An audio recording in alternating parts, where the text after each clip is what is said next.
বাংলা প্রবন্ধ সাহিত্যে প্রমথ চৌধুরীর অবদান আলোচনা করো। বাংলা প্রবন্ধ সাহিত্যে প্রমথ চৌধুরীর অবদান। বঙ্কিমচন্দ্র ও রবীন্দ্রনাথের পর প্রবন্ধ সাহিত্যকে নতুন করে মেজাজ ও ভঙ্গির প্রাধান্য দিয়ে গড়ে তোলার প্রয়াস যিনি একমাত্র করেছিলেন তিনি হলেন সবুজ পত্রের সম্পাদক প্রমথ চৌধুরী। তিনি রবীন্দ্র যুগের লেখক হয়েও নিজের মানস ও রচনা স্বাতন্ত্র্যে বিশিষ্ট রবীন্দ্র প্রভাব দ্বারা প্রভাবিত নন। তিনি প্রবন্ধের মধ্যে মজলিসি আলাপের সুর, খেয়াল খেলার লীলায়িত ছন্দ, ভারমুক্ত স্বচ্ছন্দ মনন সঞ্চরণের প্রবর্তন করেন। বঙ্কিমচন্দ্রের প্রবন্ধে মাঝে মাঝে হালকা চাল থাকলেও প্রমথ চৌধুরীর আলোচনা গাম্ভীর্য প্রধান ও গভীর সুরে অনুরণিত। এছাড়া তার তীক্ষ্ণ যুক্তি, লঘু কল্পনা ও স্বচ্ছন্দচারী খেয়াল প্রভৃতির মাধ্যমে যে পরিমণ্ডল রচনা করেছেন তা একান্ত প্রমথ চৌধুরীর মতোই।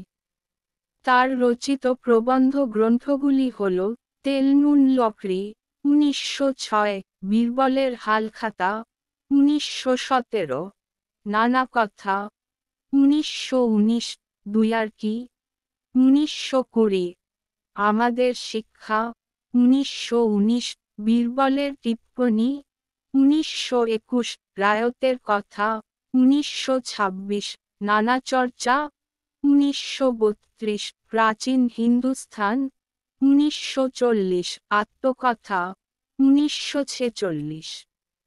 প্রমথ চৌধুরী স্বভাবে ছিলেন ব্যক্তিস্বাতন্ত্র্যবাদী, মননাশ্রয়ী, প্রাণবাদী। তার পরিচ্ছন্ন চিন্তা, মননশীলতা ও ধর্মনিরপেক্ষতা নিয়োজিত ছিল বিংশ শতাব্দীর শিক্ষিত বাঙালি মানুষের সর্বাঙ্গীন মুক্তিযজ্ঞে। বীরবল ছদ্মনামে সবুজপত্রের সম্পাদক রূপে তিনি সেই কাজ সম্পন্ন করেছেন। নিম্নে তার রচিত প্রবন্ধ সম্পর্কে সংক্ষেপে আলোচনা করা হল। ১. বীরবলের হালখাতা। বাংলা গদ্যের সচেতন পরীক্ষার ফসল হল প্রমথ চৌধুরীর বীরবলের হালখাতা। এই প্রবন্ধগ্রন্থের কথার কথা প্রবন্ধে তিনি জানিয়েছেন, ভাষা মানুষের মুখ হতে কলমের মুখে আসে। চলিত গদ্যকে সাহিত্যে সুপ্রতিষ্ঠিত আসন দান করতে তিনি সবুজপত্র পত্রিকা প্রকাশ করেন। দেশি ও বিদেশি শব্দের মিশ্রণে রাগ বৈদস্যের প্রয়োগে তিনি বাংলা গদ্যের রূপ নির্মাণে নানা পরীক্ষা চালান। তার বাংলা গদ্যের বিশেষ বৈশিষ্ট্যগুলো হল কথাভঙ্গি, ব্যঙ্গ ও পরিহাস প্রবণতা এবং বাকবৈদ্য সমৃদ্ধ ভাষা। ২. বয়কট ও স্বদেশীয়তা। সমস্ত প্রবন্ধে তিনি রুচিসম্মতার ওপর বিশেষ গুরুত্ব প্রদান করেন। স্বদেশের সমস্যা নিয়েও তিনি ছিলেন বিশেষ চিন্তিত। ১৩১২ বঙ্গাব্দের আশ্বিন সংখ্যায় ভারতী পত্রিকায় প্রকাশিত বয়কট ও স্বদেশীয়তা প্রবন্ধে প্রমথ চৌধুরী জানিয়েছেন, আমাদের কোটি কোটি ইতর সাধারণের পক্ষে দেশের কথা প্রধানত পেটের কথা। যারা পেটের জ্বালায় জ্বলছে, তাদের উপরোক্ত কথার জ্বালা জ্বালাবার কোনো দরকার নেই। তিনি সমাজ, জাতি ও রাষ্ট্র নিয়ে যথেষ্ট চিন্তা ভাবনা করেছেন। যুক্তিহীন অনুকরণ প্রবণতাকে তিনি কখনো গ্রহণ করতে পারেননি। বাহ্য স্বাধীনতা নয়, মনের দিক থেকে স্বাধীন হয়ে ওঠাকেই তিনি আসল স্বাধীনতা বলেছেন। ৩. তেল নুন লকড়ি। ১৩১২ বঙ্গাব্দে রচিত তেল নুন লকড়ি প্রবন্ধে বলেছেন, দৈনিক জীবনে আমরা সকলেই অভ্যন্ত আচার ব্যবহারের অধীন। ভুল করেছি এই জ্ঞান জন্মানো মাত্র সেই ভুল তৎক্ষণাৎ সংশোধন করা যায় না। কিন্তু মনের স্বাধীনতা একবার লাভ করতে পারলে ব্যবহারেরও অনুরূপ পরিবর্তন শুধু সময় সাপেক্ষ। ৪. বই পড়া। বই পড়া প্রবন্ধে বলেছেন, বই পড়ার শখটা মানুষের সর্বশ্রেষ্ঠ শখ হলেও আমি কাউকে শখ হিসেবে বই পড়তে পরামর্শ দিতে চাইনি। প্রথমত সে পরামর্শ কেউ গ্রাহ্য করবেন না, কেননা আমরা জাতি হিসেবে শৌখিন নই। দ্বিতীয়ত অনেকে তা কুপরামর্শ মনে করবেন, কেননা আমাদের এখন ঠিক শখ করবার সময় নয়। আমাদের এই রোগশোক দুঃখ দারিদ্র্যের দেশে জীবনধারণ করাই যখন হয়েছে প্রধান সমস্যা, তখন সে জীবনকে সুন্দর করা মহৎ করার প্রস্তাব অনেকের কাছেই নিরর্থক এবং সম্ভবত নির্মম ঠেকবে। ৫. আমাদের ভাষা সংকট। আলোচ্য প্রবন্ধে বাংলা ভাষায় ইংরেজি ভাষার অনুপ্রবেশকে দ্বিধাহীনভাবে স্বাগত জানিয়েছেন।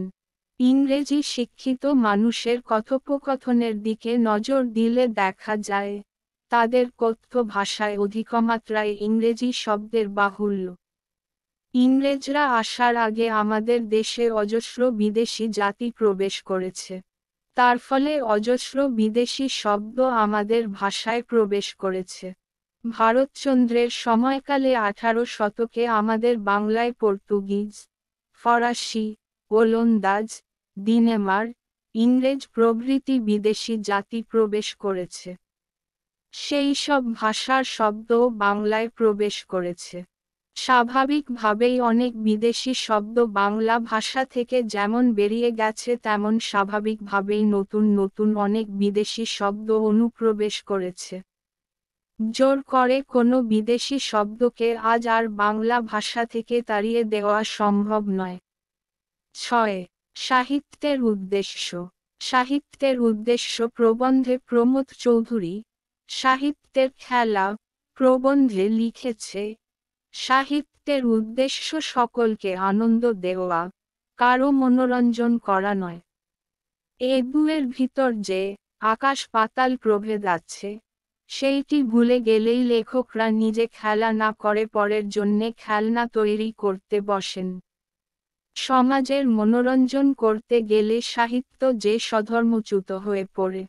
প্রমথ চৌধুরী যেমন সাহিত্যের আধুনিক চলিত ভাষার প্রবর্তক ছিলেন, তেমনি আবার ছিলেন সার্থক সনেটকার। ছোটগল্প তিনি রচনা করেছেন, সর্বক্ষেত্রেই তার উইট এবং পরিহাস প্রবণতা বুদ্ধিদীপ্ত। সাধারণ আটপৌরে শব্দ ব্যবহারেও ঝোঁক ছিল তার প্রবল। প্রমথ চৌধুরীর গদ্য ও প্রবন্ধশৈলীর বৈশিষ্ট্যগুলো হল: ১. সাহিত্যের ভাষাকে তিনি মুখের ভাষার অনেক কাছে পৌঁছে দিয়েছেন। তিনি বলেছেন, যতদূর পারা যায়, যে ভাষায় কথা কই সেই ভাষায় লিখতে পারলেই লেখা প্রাণ পায়। সাহিত্যের তথাকথিত সাধুভাষা প্রসঙ্গে তিনি জানিয়েছেন, তথাকথিত সাধুভাষা সম্বন্ধে আমার প্রধান আপত্তি এই যে, ওরূপ কৃত্রিম ভাষায় আর্টের কোনো স্থান নেই। ২.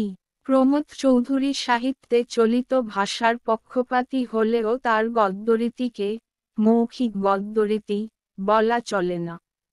অধ্যাপক অসিত কুমার বন্দ্যোপাধ্যায় বলেছেন, শুধু ক্রিয়াপদ এবং সর্বনাম ছাড়া প্রমথ চৌধুরী আর কোনো দিক দিয়ে মুখের ভাষার বিশেষ অনুকরণ করেননি, বরং অনাবশ্যক মারপ্যাঁচ, বাচনভঙ্গির অকারণ তীর্যকতা ও অলঙ্কারের চাকচিক্য তার চলিত ভাষাকে কোনো কোনো ক্ষেত্রে সাধু ভাষার চেয়েও দুরূহ করে তুলেছে।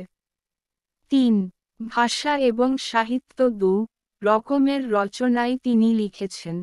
ভাষা বিষয়ক রচনার মধ্যে উল্লেখযোগ্য হল বঙ্গভাষা বনাম বাবু বাংলা ওরফে সাধু ভাষা, কথার কথা, আমাদের ভাষা সংকট, সাধু ভাষা বনাম চলিত ভাষা, বাংলা ব্যাকরণ ইত্যাদি।